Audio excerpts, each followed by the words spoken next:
Hello, Hamilton. I am going to be reading to you Flat Martin Visits Hamilton, which is just such a cool book. And it says on the back, this book is dedicated to the amazing students and staff at Hamilton Elementary School who make it the most welcoming community in Carlisle. Work hard and be kind. And it lists who the authors are. So it says it was created, written, and illustrated by Lily Potter, Hannah Kaiser, Kate Iman, Sophia Iannuzzi, Karen Teo Cruz, Katie Sternick, Avery Sturkey, Talia Chandler, Ariana Baer, Reese Evans, Aviana Stackfield, Amory Miller, Lily Boychuk, and Aaliyah Dvorak, with an assist from Ms. Line and Ms. Moyer.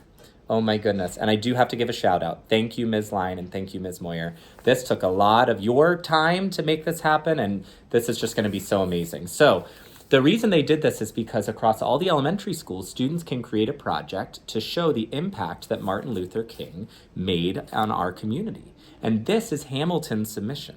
So these students are going to get an award for this, and this is going to be shown to all of the community members of Carlisle so they can see how Hamilton celebrates Martin Luther King, which is great. So we're going to go ahead and get started reading this here. So this is like a Flat Stanley book where we get to have Stanley travel through the book. Instead, Martin Luther King, or Flat Martin, is visiting Hamilton. So it's kind of a play on that. And Martin Luther King is such an important person. He fought for the rights of everyone to be treated equally, for people to not be treated unfairly, for people to use kindness to solve problems. And that's why we have off of school on Monday, because it's his day. It's a day for us to remember how important it is to treat each other the correct way. So let's go ahead and get started reading Flat Martin Visits Hamilton. Here we go. Welcome to Hamilton. We're happy to have you visit, says Avery. I'm excited for you to show me around Hamilton so I can see what makes it so special, Martin replies. Let me know if you have any questions along the way. Let's start by peeking into a classroom. And Martin gets to travel with us. Here we go. Here are kindergartners getting ready to start the day, says Lily. Martin steps into the room and looks around. Why isn't everyone eating breakfast? Well, breakfast is free for everyone, but some kids choose to eat at home. Other kids don't have time and need to eat once they arrive. What a great way to make sure everyone can start the day off right, Martin exclaims. All right, Martin will travel to the next page. Next, they walk to a third grade classroom. Martin leans over and asks, why does that young man have a small toy while the others don't? Amory replies, that's called a fidget. Not all kids need one, so students who can use a little help concentrating will sometimes have one. Martin wonders, don't the other kids get upset about this? Not at all. Kids understand that everyone doesn't need the same thing, and that's okay. In fact, my teacher reminds us that fair and equal don't mean the same thing. Oh my goodness, how important is this that Flat Martin's getting to see, not everyone needs the same thing in order to be treated fairly. We all need different things, and that's just a great thing we celebrate here at Hamilton. All right, here we go. Let's make sure I didn't miss a page. Here we go. All right, let's head outside to check out recess. Reese and Sophia suggest. Martin notices the signs hanging in the hallway and asks, what are those? Oh, Reese says, that's our school motto. Work hard and be kind. It reminds everyone of the two most important things in our day. That's true. Work hard, be kind. Oh, I love those signs, too. They're great. Once outside, Martin wanders over to the kickball game. A smart girl kicks the ball. An older student fields it and tosses it to the first base. Even though the girl is out, she stays on base. Martin looks at Katie and asks, why is she still on base when she was clearly out? The first graders come out for the last few minutes of the fifth graders' recess. They like to join the game, but because they're just learning how to play, their outs don't count. That way they can practice kicking and running the bases, explains Katie. What a wonderful way to teach them how to play, Martin says. And this page is so cool. The people actually are able to move to different spots.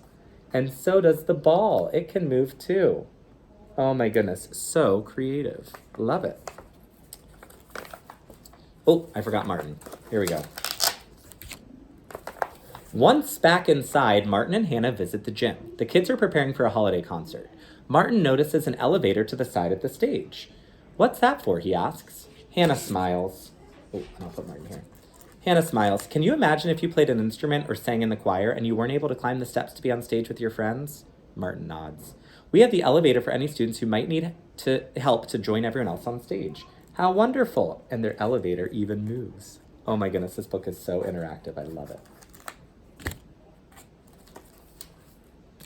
All right, here we go. Kate takes Martin to visit fourth graders who are learning about multiplication in math class. The teacher asks a question, and some students' hands shoot up in the air immediately. However, the teacher doesn't call on anyone right away. Why is she waiting? Martin whispers. Some students know the answers right away, but some students need a few minutes to think about it, or maybe even work it out on their whiteboard. The teacher gives everyone a chance to think before she calls on anyone. As they watch and wait, more hands go up. What a great way to give everyone a chance, Martin says. That is a great way to make sure everyone has time to think before they answer. And that's something we do here at Hamilton all the time. Next, Martin, Aviana, and Ariana visit second graders who are getting ready for intervention. See, some kids stay with classroom teachers and some go with a reading teacher, Ari explains. Why doesn't everyone have the same lesson, Martin asks. Well, some kids need help with reading, some with fluency, and some with writing. This way, everyone is met with instruction where they most need it to be successful. Martin smiles. What a smart way to be sure everyone gets what they need. Oh my goodness. This is just filling my heart with all the amazing things we do at Hamilton. When they stop by first grade, Martin sees that most kids are writing in a journal at their seats. Across the room, though, he sees a student talking into her iPad. Why isn't she writing like the other students? He questions Karen. Oh, that's simple. She is still learning to hold her pencil correctly, and it can take her a long time to write down her ideas. She often gets frustrated and wants to give up, so her teacher lets her use talk to text sometimes so that she can write a whole story like her classmates. Amazing, Martin says. The last class of the day that Martin visits is fifth grade. When he walks in, he sees some kids at their desks working on a writing project.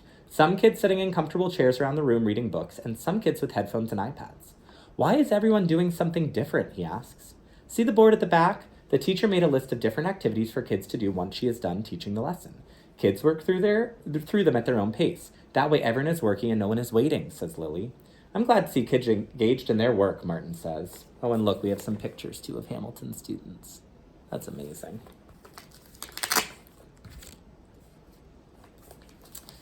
Talia and Aaliyah walk Martin to the lobby to say goodbye. Thank you so much for coming to Hamilton today, Martin. It was such a pleasure to see your students and teachers in action, he says.